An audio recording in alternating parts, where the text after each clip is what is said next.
사랑하는 고등부 여러분, 안녕하세요. 김석현 전도사입니다. 참 좋은 이 봄날에 계속해서 새벽나라 큐티 함께 보고 있어서 너무 좋습니다. 오늘 함께 볼 말씀은 신명기 11장 1절에서 12절 말씀입니다. 책이 있으신 분들은 함께 봐주시면 좋을 것 같습니다. 먼저 8절까지 7절까지의 말씀을 함께 보면 이런 말씀입니다. 너희 하나님 여호와를 사랑하고 그분의 규례와 법도와 명령을 항상 지키라. 그분이 베푸신 기적들과 그분이 행하신 일과 또 홍해를 어떻게 가르셨는지, 또 너희 자녀들은 어떻게 이곳에 도착할 때까지 여호와께서 너희를 위해 광야에서 하셨던 일과 이 모든 것들을 기억하라. 여호와를 사랑하고 순종하라 하는 말씀입니다. 저는 이 말씀을 읽으면서 모세와 이스라엘 백성이 나눌 때 단순히 여호와를 기억하고 회상하는 말씀으로 들리지 않았습니다. 어떤 말씀으로 들렸냐면 이들은 지나간 복을 세어보고 있구나, 복을 헤아리고 있구나 라는 생각이 들었습니다. 그리고 그 복은 단순한 복이 아니라 하나님의 구원, 하나님의 은혜로 가득한 복이구나.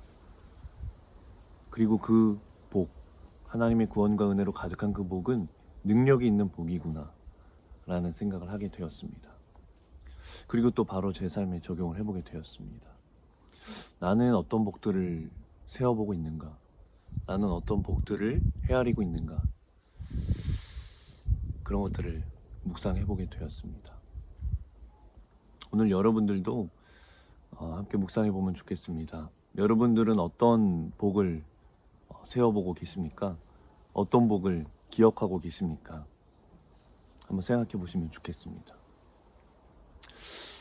어떤 분들은 이스라엘 백성처럼 모세의 말씀처럼 하나님의 구원으로 또 하나님의 은혜로 동행하심으로 그 복이 가득하신 분들이 계실 수도 있을 것 같습니다.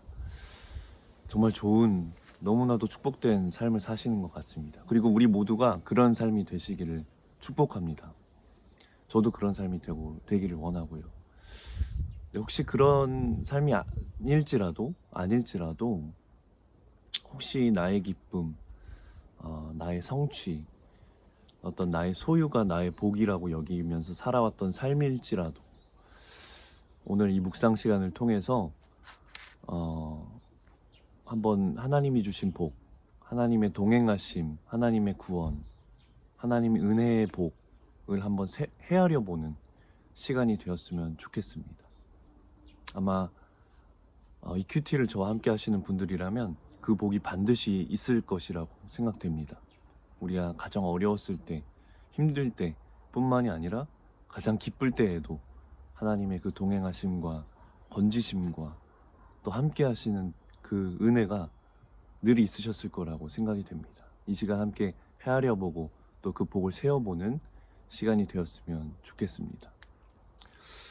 또 이어서 모세는 이렇게 말합니다. 8절 이후에요. 너희가 이 모든 명령들을 지키면 앞으로 나아갈 땅에 대해서 얘기하는데요. 요단강을 건너가서 그 땅으로 들어가 차지하게 될 것인데 그 땅은 젖과 꿀이 흐르는 땅이 될 것이고 너희가 오래도록 살 수 있을 것이며 또 여호와께서 돌보시는 땅이고 너희 하나님 여호와의 눈이 한 해의 시작부터 끝날까지 그 땅 위에 있을 것이다 라는 것이죠. 앞으로 나아갈 땅에 대한 축복의 말씀, 약속의 말씀 역시 하나님의 구원과 하나님의 동행하심과 하나님의 은혜의 축복의 말씀, 그 복에 대한 말씀인 것입니다. 앞으로도 그 이스라엘 백성이 기억하게 될 복도 역시 그런 복이 아닐까 생각이 됩니다. 그 이후에 가나안 땅에 들어간 이후에 이스라엘 백성들이 기억하게 될 복도 역시 하나님의 함께 하심과 구원과 또 은혜의 복이 아닐까 생각이 되고 또 그 복이 얼마나 능력이 있을까라는 생각이 듭니다. 저와 여러분의 삶의 앞으로의 삶도 이러한 복들로 가득하기를 축복합니다. 하나님이 동행하시고 또 건지시고 또 은혜 주시는 그러한 삶들로 가득하시기를 축복합니다. 오늘 이 큐티를 통해서 복을 세어본다는 것이 얼마나 귀한가 생각을 해보고요. 또 그 복이 하나님의 은혜임을 깨닫는 것이 또 더 얼마나 중요한 것인가 생각해보고 오늘 저와 여러분의 삶에 그 하나님의 복이 가득하시기를 축복하고 앞으로의 삶에도 그 복이 넘치시기를 축복합니다. 오늘도 승리하시고 크신 하나님의 축복이 넘치시기를 축복합니다. 승리하세요. 안녕.